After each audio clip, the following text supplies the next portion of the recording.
Hi மக்களே, welcome to சாலன்ஸ் cooking and baking. இன்றைக்கி பார்த்திங்கன்னா ஒரு கத்திரிக்காய் கொச்சு செய்ய போகிறோம்.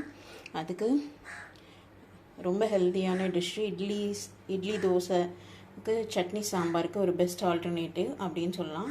அதுக்கு இங்கே பார்த்திங்கன்னா ஒரு கேரட்டை இப்படி பொடியாக நறுக்கி வச்சுருக்கேன், ஒரு பீர்க்கங்காய், அப்புறமா ஒரு மஞ்சள் பூசணிக்காய் 1/4 கிலோ, ஒரு 7 பச்சை மிளகாய் வச்சுருக்கேன். இந்த டிஷ்ஷுக்கு காரம் பார்த்திங்கன்னா ஃபுல்லாக பச்சை மிளகாய் தான் வரும். அப்புறம் ஒரு சின்ன புளிப்பு தன்மைக்காக 2 தக்காளி, ஒரு வெங்காயம், ஒரு 1/2 கிலோ அளவுக்கு கத்திரிக்காய். இது பச்சை கத்திரிக்காய் ரொம்ப டேஸ்ட்டாக இருக்கும் இந்த டிஷ்ஷுக்கு. இல்லைன்னா நீங்கள் வெரைட்டியாக கூட போட்டுக்கலாம். இந்த பச்சை வரி கத்திரிக்காய் அதெல்லாம் கூட கலந்து கூட போட்டுக்கலாம், அதுவுமே இன்னும் டேஸ்ட்டாக இருக்கும். அப்புறம் ஒரு 2 உருளைக்கிழங்கு தோல் சீவி வச்சுருக்கேன். இது ஒரு நல்ல ஒரு பேஸ் கொடுக்கும் அந்த டிஷ்ஷுக்கு. இப்போ இதை எல்லாத்தையுமே குக்கரில் சேர்த்துக்கலாம். பச்சை மிளகாய் சேர்த்தாச்சு. இது பார்த்திங்கன்னா ஒரு மீடியமான காரம் இருக்கும். உங்களுக்கு கொஞ்சம் தூக்கலாக வேணும்னா இன்னும் ஒரு 3 பச்சை மிளகாய் கூட சேர்த்து போட்டுக்கோங்க, அப்போ காரம் நல்லா அதிகமாக இருக்கும், டேஸ்ட்டாக இருக்கும். வெங்காயம் சேர்த்தாச்சு. இப்போ உருளைக்கிழங்கையும் சேர்த்தாச்சு. கடைசியாக கத்திரிக்காய் சேர்த்துக்கலாம்.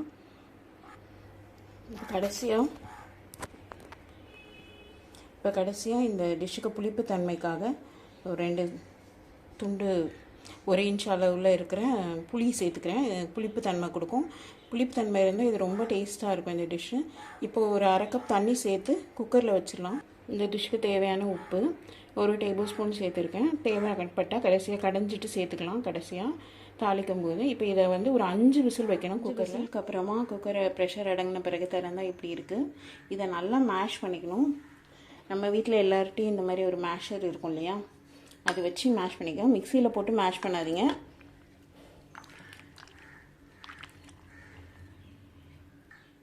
இது நல்லா மேஷ் பண்ணியாச்சு. ஏன்னா காய்கறி நல்லா வெந்துட்டதுனால ஜஸ்ட்டு அந்த இது வச்சு மேஷர் வச்சு ப்ரெஸ் பண்ணாலே சூப்பராக மேஷ் ஆகிடுச்சு. இதுக்கு ஒரு தாளிப்பு கொடுத்துடலாம் வாங்க. இதுக்கு ஒரு 2 டேபிள் ஸ்பூன் அளவுக்கு எண்ணெய் சேர்த்து ஒரு பேனில் சூடானதும் 1 ஸ்பூன் கடுகு,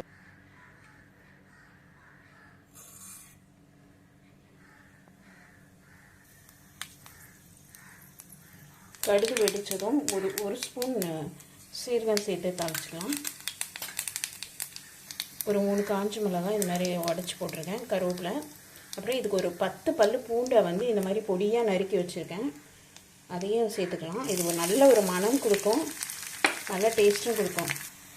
இது நல்லா வதங்கிடுச்சு. பூண்டு ஒரு கோல்டன் ப்ரௌன் கலருக்கு வந்துடுச்சு. இப்போ இதை தூக்கி இந்த வெஜிடபிள்ஸ் நம்ம மேஷ் பண்ணி வச்சுருக்கோம் அதில் சேர்த்துக்கலாம்.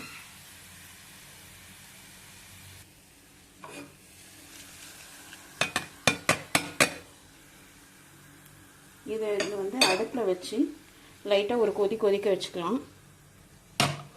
உப்பு மட்டும் அட்ஜஸ்ட் பண்ணிக்கலாம். நம்ம கத்திரிக்காய் கொச்சு ரெடி ஆயிடுச்சு. இது செம்ம டஃப் கொடுக்கும். நம்ம நார்த் இந்தியா பாவ் பஜ்ஜி மசாலாவுக்கு டஃப் கொடுக்கும். இதில் ஃபுல்லாக வெஜிடபிள்ஸ் தான், loaded with fibre, rich in fibre.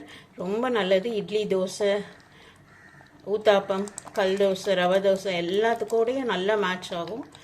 நம்மளோட சவுத் இந்தியன் டிஃபன் ஐட்டம்ஸ்க்கு சூப்பராக காம்பினேஷன் இருக்கும். நீங்கள் செஞ்சு வச்சிட்டிங்கன்னா காலி ஆகிற வரைக்கும் இதை எடுத்து வச்சு சூட் பண்ணி சாப்பிட்டுக்கலாம். தேங்க்யூ ஃபார் வாட்சிங்.